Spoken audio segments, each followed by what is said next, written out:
मुफ्तखोरी और गुंडागर्दी कर रहे पुलिस वालों ने एक साधारण वेटर लड़की को पैरों की धूल समझा, लेकिन जब सामने आया उस लड़की का असली चेहरा तो पूरे महकमे के पैरों तले जमीन खिसक गई।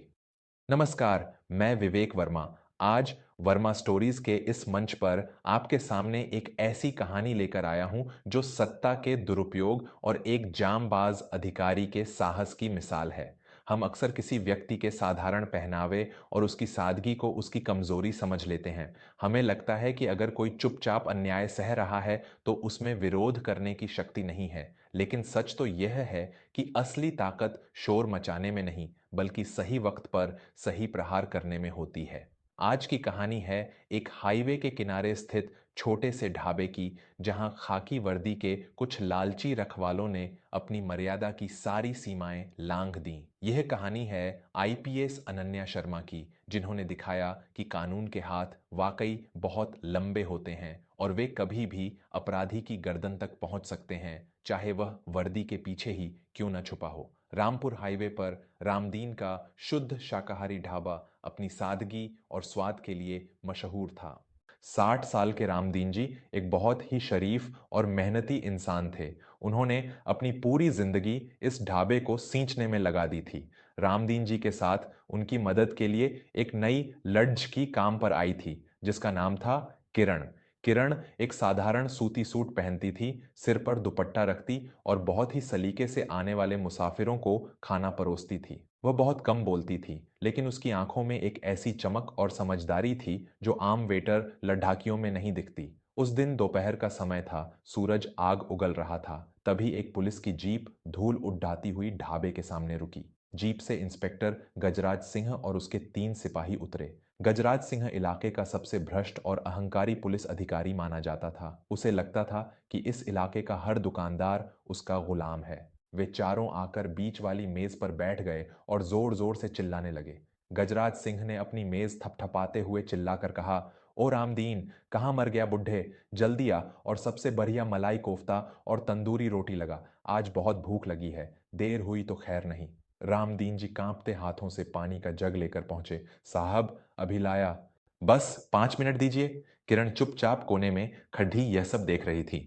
उसने देखा कि कैसे गजराज सिंह और उसके साथी बेधड़क खाना खा रहे थे, जैसे वह उनका अपना घर हो। उन्होंने एक के बाद एक कई डिश मंगवाई, लस्सी पी और अंत में डकार मारते हुए अपनी कुर्सियों से पीछे हो गए। खाने का बिल करीब 2000 रुपये बना था। किरण धीरे से बिल लेकर उनके पास पहुंची। किरण ने विनम्रता से कहा, साहब, यह आपके खाने का बिल है। 2100 रुपये हुए हैं। गजराज सिंह ने बिल की तरफ देखा और फिर जोर से अट्टहास करने लगा। उसके सिपाहियों ने भी उसका साथ दिया। गजराज ने किरण को ऊपर से नीचे तक घृणा से देखा और अपनी मूंछों पर ताव देते हुए बोला, अरे ओ लड्डचकी, नई आई है क्या यहां? तुझे पता नहीं कि इस इलाके में गजराज सिंह से बिल नहीं मांगा जाता? हम यहां कानून की रक्षा करते हैं और यह खाना उसी सुरक्षा का टैक्स है। जा, चुपचाप बिल फाड़ के फेंक दे और हमें यहां से जाने दे, वरना इस ढाबे को अवैध कब्जा बताकर अभी सील कर दूंगा। रामदीन जी भागते हुए आए और हाथ जोड़ कर बोले, साहब, बच्ची है, इसे माफ कर दीजिए, इसे पता नहीं था। आप जाइए साहब, कोई बात नहीं। लेकिन किरण अपनी जगह से नहीं हिली। उसकी आंखों में अब एक ठंडी दृढ़ता थी। किरण ने शांत लेकिन कड़क आवाज में कहा, इंस्पेक्टर साहब, आप कानून के रक्षक हैं या भक्षक? मुफ्त में खाना खाना कानूनन अपराध है और पद का दुरुपयोग करना भ्रष्टाचार। यह ढाबा मेरे मालिक के पसीने की कमाई से चलता है, आपकी खैरात से नहीं। आपको बिल चुकाना ही होगा। गजराज सिंह का चेहरा गुस्से से लाल हो गया। एक मामूली वेटर लड़की उसे नैतिकता का पाठ पढ़ा रही थी। उसका अहंकार 7वें आसमान पर पहुंच गया। दोस्तों, सत्ता का नशा बहुत बुरा होता है।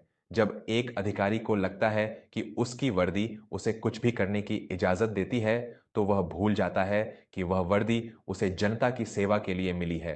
रामदीन जैसे गरीब दुकानदार हर दिन ऐसे भ्रष्ट अधिकारियों का शिकार होते हैं। क्या आपको रामदीन की लाचारी और उस लर्ड एचकी का साहस अपने कलेजे को चीरता हुआ महसूस हो रहा है? अगर आपको भी लगता है कि ऐसे भ्रष्ट पुलिस वालों को सबक मिलना ही चाहिए, तो मैं विवेक वर्मा आपसे निवेदन करता हूं कि अभी वर्मा स्टोरीज चैनल को सब्सक्राइब करें। आपका एक सब्सक्राइब हमें यह याद दिलाता है कि अन्याय के खिलाफ लड़ी डायचने वाले हम अकेले नहीं हैं। जुड़िए हमारे इस परिवार से, सब्सक्राइब कीजिए और चलिए देखते हैं कि किरण ने कैसे इस वर्दी वाले गुंडे का घमंड मिट्टी में मिलाया। गजराज सिंह अपनी कुर्सी से खड्डाढ़ा हुआ और उसने किरण की तरफ एक कदम बढ़ाया। तेरी इतनी हिम्मत, एक मामूली नौकरानी होकर तू गजराज सिंह को चुनौती दे रही है? अब तुझे पता चलेगा कि पुलिस क्या होती है। उसने अपना हाथ उठाया और किरण को थप्पड़ मारने ही वाला था कि किरण ने फुर्ती से उसका हाथ हवा में ही पकड़ डेच लिया। उसकी पकड़ दैच इतनी मजबूत थी कि गजराज कराह उठा। गजराज ने चिल्लाकर कहा, छोड़ मेरा हाथ। सिपाहियों, देखते क्या हो? पकड़ दो इसे और गाधी में डालो। इसे आज थाने में ऐसा सबक सिखाऊंगा कि इसकी आने वाली पुश्तें याद रखेंगी। सिपाही आगे बढ़े ही थे कि तभी हाईवे पर 3-4 नीली बत्ती वाली गाड़ियां सायरन बजाती हुई रुकीं। गाड़ियों से कमांडो और जिले के बद्दे पुलिस अधिकारी नीचे उतरे। उन सब के चेहरे पर एक अजीब सा तनाव और सम्मान था। गजराज सिंह को लगा कि शायद कोई बद्धा नेता गुजर रहा है। वह अपनी वर्दी ठीक करते हुए सावधान की मुद्रा में खड़ेरिया हो गया। उसे लगा कि वह अपनी बहादुरी दिखाएगा कि उसने एक अपराधी लड़डैकी को पकड़ा है। जिले के आरक्षी अधीक्षक, एसपी और रेंज के डीआईजी गाड़ी से उतरे। वे सीधे उस मेज की तरफ बढ़े जहां गजराज और किरण खड़े थे। गजराज ने कड़ेचक सैल्यूट ठोकते हुए कहा, जय हिंद सर। देखिए इस लड़डेचकी को, यह सरकारी काम में बाधा डाल रही थी और मुझे धमका रही थी। मैं इसे अभी गिरफ्तार कर रहा हूं। लेकिन डीआईजी और एसपी ने गजराज की तरफ देखा तक नहीं। वे सीधे किरण के सामने खड़े हुए अपनी कैप उतारी और पूरी शिद्दत के साथ सैल्यूट ठोक दिया। डीआईजी ने बड़े ही विनम्र स्वर में कहा, जय हिंद मैडम, आपकी योजना सफल रही। हमें गुप्त सूचना मिली थी कि आप इस हाईवे पर गुप्त रूप से निरीक्षण, सरप्राइज इंस्पेक्शन कर रही हैं। हमने पूरे इलाके को घेर लिया है। गजराज सिंह के पैरों तले जमीन खिसक गई। उसके माथे पर पसीने की बूंदें चमकने लगीं। रामदीन जी फटी आंखों से यह सब देख रहे थे। किरण, जो अब तक वेटर के भेष में थी, उसने अपने सिर से दुपट्टा हटाया और बहुत ही गरिमापूर्ण तरीके से खड़ी हो गई। वह जिले की नई प्रोबेशनरी आईपीएस अधिकारी अनन्या शर्मा थीं, जिन्होंने भ्रष्टाचार की जड़ीबूटियां खोदने के लिए पिछले 3 दिनों से इस ढाबे पर वेटर बनकर काम करने का फैसला किया था। आईपीएस अनन्या ने एसपी दंड की ओर देखा और बहुत ही शांत लेकिन बर्फीली आवाज में कहा, मेहरा जी, इस इंस्पेक्टर गजराज सिंह और इसके साथियों ने न सिर्फ मुफ्त में खाना खाया, बल्कि एक बुजुर्ग नागरिक को धमकाया और एक महिला पर हाथ उठाने की कोशिश की। ये खाकी वर्दी के नाम पर कलंक हैं। इन्हें इसी वक्त गिरफ्तार कीजिए। इनके खिलाफ विभागीय जांच और पद के दुरुपयोग का मामला दर्ज किया जाए। गजराज सिंह के मुंह से एक शब्द नहीं निकला।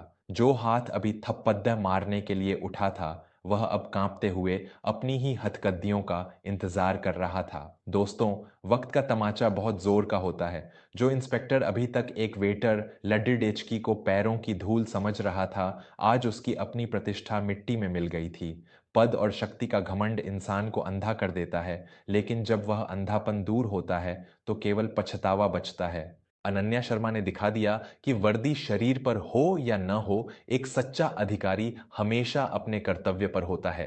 क्या आपने भी कभी जीवन में ऐसा महसूस किया है कि आपकी सादगी को लोगों ने आपकी कमजोरी समझ लिया? अगर आईपीएस अनन्या की यह जीत और अहंकार की यह हार आपके दिल को छू गई है, तो अभी वर्मा स्टोरीज को सब्सक्राइब करें। आपके जुट ढहने से हमारा यह परिवार और भी मजबूत होता है। तो बिना देर किए सब्सक्राइब का बटन दबाएं और बेल आइकन जरूर दबाएं। चलिए सुनते हैं कि अनन्या ने आगे और क्या किया। आईपीएस अनन्या शर्मा वहीं नहीं रुकी। उन्होंने रामदीन जी को पास बुलाया। रामदीन जी अभी भी डरे हुए थे, लेकिन अनन्या ने उनके कंधे पर हाथ रखा और बहुत ही सम्मान से कहा, बाबा, मुझे क्षमा कर दीजिएगा। इन 3 दिनों में मैंने वेटर बनकर जो कुछ यहाँ देखा, उसने मुझे बहुत दुखी किया है। पुलिस का काम जनता की रक्षा करना है, उन्हें लूटना नहीं। आज से इस हाईवे पर कोई भी पुलिस वाला आपसे मुफ्त में खाना नहीं खाएगा, और अगर कोई ऐसी जुर्रत करे तो सीधे इस नंबर पर मुझे फोन कीजिएगा। अनन्या ने अपना निजी नंबर रामदीन जी को दिया। रामदीन जी की आंखों में आंसू आ गए। उन्हें यकीन नहीं हो रहा था कि जिस लड़की को वे अपनी बेटी जैसा प्यार दे रहे थे वह जिले की इतनी बड़ी अफसर है। अनन्या ने एसपी को आदेश दिया, पूरे जिले के थानों में यह सर्कुलर जारी कीजिए कि अगर किसी भी पुलिसकर्मी ने होटल, ढाबे या रेहद्दी वालों से मुफ्त सेवा ली तो उसके खिलाफ सख्त से सख्त कार्रवाई होगी। हमें व्यवस्था बदलनी है, सिर्फ वर्दी नहीं पहननी। गजराज सिंह और उसके साथियों को पुलिस की गाड़ी में बिठाया गया। जो गुंडे वर्दी पहनकर खौफ फैलाते थे, आज वे खुद अपराधी की तरह सिर झुकाए जा रहे थे। हाईवे के अन्य ढाबा मालिक भी वहां इकट्ठा हो गए थे। उन्होंने पहली बार पुलिस के प्रति सम्मान महसूस किया था, डर नहीं। अनन्या शर्मा ने अपनी गाड़ी में बैठने से पहले ढाबे के गल्ले पर 2100 रुपए रखे।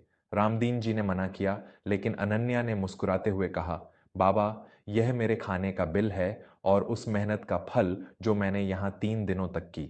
नियम सबके लिए बराबर है। निष्कर्ष दोस्तों, यह कहानी हमें सिखाती है कि सादगी सबसे बड़ा आवरण है और कर्तव्य सबसे बड़ा धर्म।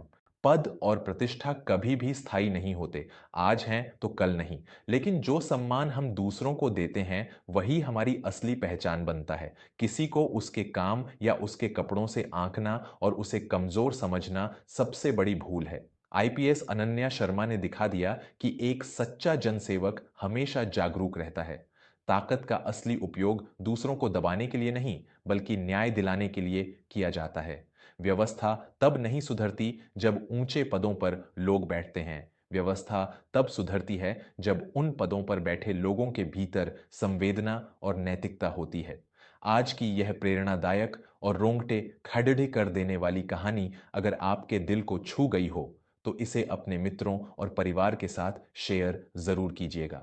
न जाने आपकी एक शेयर से किसी मजबूर इंसान को अपने हक के लिए लड़ने की प्रेरणा मिल जाए। और अंत में मैं विवेक वर्मा आपसे एक बार फिर हाथ जोड़कर निवेदन करता हूं कि जीवन की ऐसी ही सच्ची, गहरी और आत्मा को जगाने वाली कहानियां पाने के लिए वर्मा स्टोरीज को अभी सब्सक्राइब करें। आपका जुड़ाव ही मेरी सबसे बड़ी प्रेरणा है। कमेंट में सत्यमेव जयते जरूर लिखें और बताएं कि आईपीएस अनन्या का यह गुप्त ऑपरेशन आपको कैसा लगा। मिलते हैं अगली कहानी में। तब तक सत्य और न्याय के साथ खाडी डा एचे रहें। धन्यवाद और नमस्कार।